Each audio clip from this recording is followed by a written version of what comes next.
All right, everyone. It's time for a little bit of an analysis of what the reaction to the Iowa fair actually was the other day. A number of Republican candidates going to Iowa. They've got their state fair. There's a lot of people that go there, so it's a good place to do a little bit of barnstorming, basically. You get to hang out with the Iowans. It is a rather important state, although it is tilted off so far red at this point.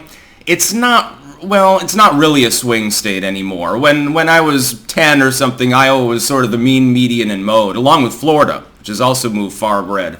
Virginia was a swing state. Now it leans blue, for example. The demographics have shifted in the wake of the 2010s. You have the overhaul, you have the Tea Party, the Ron Paul revolution, the Trump Democrats, and so forth. Things have been reshuffled to a large degree. And the Pacific Northwest has gone much more blue. Iowa's gone much more red. Pennsylvania, that had been quite blue, has now achieved almost swing state status, although we're not sure if 2016 was a fluke. We'll wait and see. I think it really depends on what happens with over the next year. The people of Pennsylvania don't seem to be taken in hugely by either party at this point. Since both parties have repeatedly abandoned them, you can't exactly blame them. Here's what happened, though, at the Iowa State Fair. Trump showed up. He stayed there for about an hour. Got a huge crowd surrounding him. Some of those were people that likely just showed up just to see him. And there was notably a number of people that left after Trump left, and he didn't stay there for very long. Ron Desantis showed up, stayed there most of the day.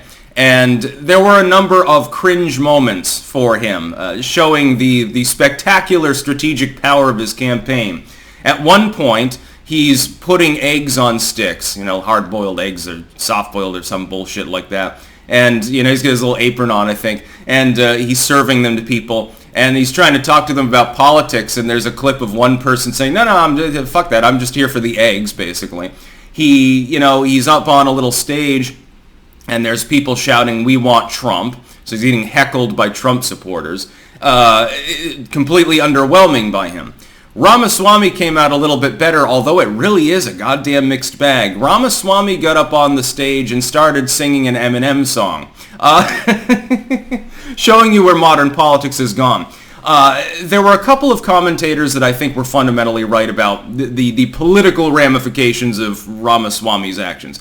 Now, I look at it and I say, okay, he can rap. I don't really have a problem with that. At this point, Eminem is almost golden oldie status, so basically he was singing a classical song. That's perfectly fine. Eminem, by the way, still trying to weigh in on politics and antagonize Trump. He keeps failing and flailing every time. Stick to what you're good at, my dude. Drugs and improvisational music. But Ramaswamy, it's up on stages, lose yourself in the music and all this bullshit. And some people are saying it's massive cringe. Oh my God, you've got this middle-aged dude who's, nearly a billionaire, by the way, and he's rapping and stuff. Oh, that's cringe. Other people are saying, wow, it's cool and relatable. He can actually rap. That's kind of interesting. I fall somewhere in the middle where I just don't really care. What I would point out, though, is the anti-Trump effect kicks in. It has to do with all roads lead to Trump with regards to all the analysis here, you'll notice. That's rather telling. Ramaswamy has to be a serious candidate in order to pull support from Trump, who at this point is the presumptive nominee. I don't think that there's no competition really for Trump. Even Youngkin getting in, I don't think really moves the metric. I think that Youngkin would just simply flatline DeSantis as everyone that likes the idea of more new conservatism, sort of quasi-MAGA, but doesn't like Trump because he's too old or he's indicted or something. They would just go from DeSantis to Youngkin, and he'd probably hit 20. And so that would be it. And then he would go back down and rinse and repeat with the next candidate. Ramaswamy is not going to be able to prevail with the "I'm the bombastic candidate" thing. Policy-wise, he's barely differentiated from Donald Trump with regards to everything except the TPP on which he takes the L. Because he thinks that we should get into a globalistic trade deal with Asia. We should just retool it a bit. Pro tip, Vivek, that's not what we need to do. We need to have actual free trade. If another country does not engage in free trade, we simply even out the tariffs on them and we wage a trade war. Having a larger economy, we tend to prevail. Trump was trying to do this with China, and the neocons and the liberals went apeshit pretending he's going to start World War III or flatline the U.S. economy. Did these happen? No. Although we're much closer to World War III now under Joey, this is not going to work. Showing off your rap skills.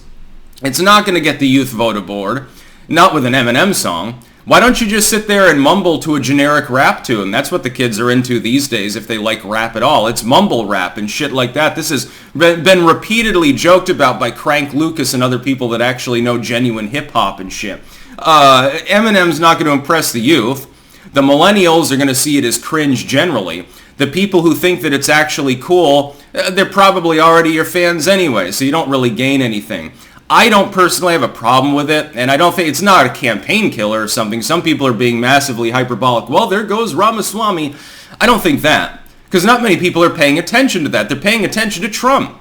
The Desantis fans, though, much more coping. Ron DeSantis did not have a good time at the Iowa State Fair. People were not particularly interested in what he had to say. He was largely ignored, at times heckled, and he looked like a person who's, at first, months ago, he was, other than Trump, the man to beat. He was the second place candidate. He was well above 25 points in the aggregate. He was viable. When he went somewhere, he could draw a crowd. People were enthusiastic. Now, I may not like the reasons that they're enthusiastic. Hey, this is the replacement for Trump. I wouldn't like that. But the enthusiasm was there. We have a new report today from somebody, I can't remember her name, does focus groups, and they say, a few months ago, if you had a focus group and asked people what Republican they would prefer to be president, so not who you expect to win, but just who you would want. DeSantis' name was basically the only one being mentioned. Now it's Tim Scott and Vivek Ramaswamy, and nobody cares about DeSantis anymore, because he had the illusion of capability, where Trump had, for a time in 2016, the illusion of invulnerability, which carried through. It became very real. DeSantis had the illusion of viability, but he's lost that because now he's at 15 points in the aggregate. Somehow he's in a race where basically nobody else matters. He's only got about 15 points of support. When the main guy running is under now 3 or 4, hard to tell at this point, criminal indictments, that doesn't exactly scream strength. By the way, Biden has a DeSantis problem too. He's polling about even in the general election against Donald Trump again, a person who for years has been vilified as the more mentally retarded version of Adolf Hitler, currently under multiple criminal indictments of a felonious nature, who supposedly is number 1 about to go broke, number 2 about to croak. That's the other part of the DeSantis posting. I've noticed something. If you go across the DeSantis side of Twitter, look for the last 24 hours how many times they have mentioned Donald Trump supposedly being in a poor state of health, and you'll know how poorly DeSantis did in the prior 24-hour period. The liberals are doing the same thing. Their entire tale the other day, which they endlessly replicated without any evidence whatsoever and no source involved, from some generic random Democratic Party operative account, Donald Trump left after 45 minutes because he felt unwell. Here's a picture of him looking unwell. Carefully cherry-picked against literally every other picture taken that day. DeSantis fans have begun doing this too. It's almost like the Lincoln Project is running the DeSantis campaign, which is probably why it's goddamn failing. So the summation of the Iowa State Fair, Trump shows up, he gets an ovation, he leaves quickly because he's got an awful lot to do right now between 3 fucking different court cases and pending one in Georgia, as well as, actually campaigning. DeSantis stays there all day because he's too busy eating hot dogs and drinking piss beer. Ramaswamy's over on the side, making an ass out of himself, technically speaking. Not that I have a problem with it, but it's like, come on, dude. That's, what does that have to do with politics? That's about all. Peace out.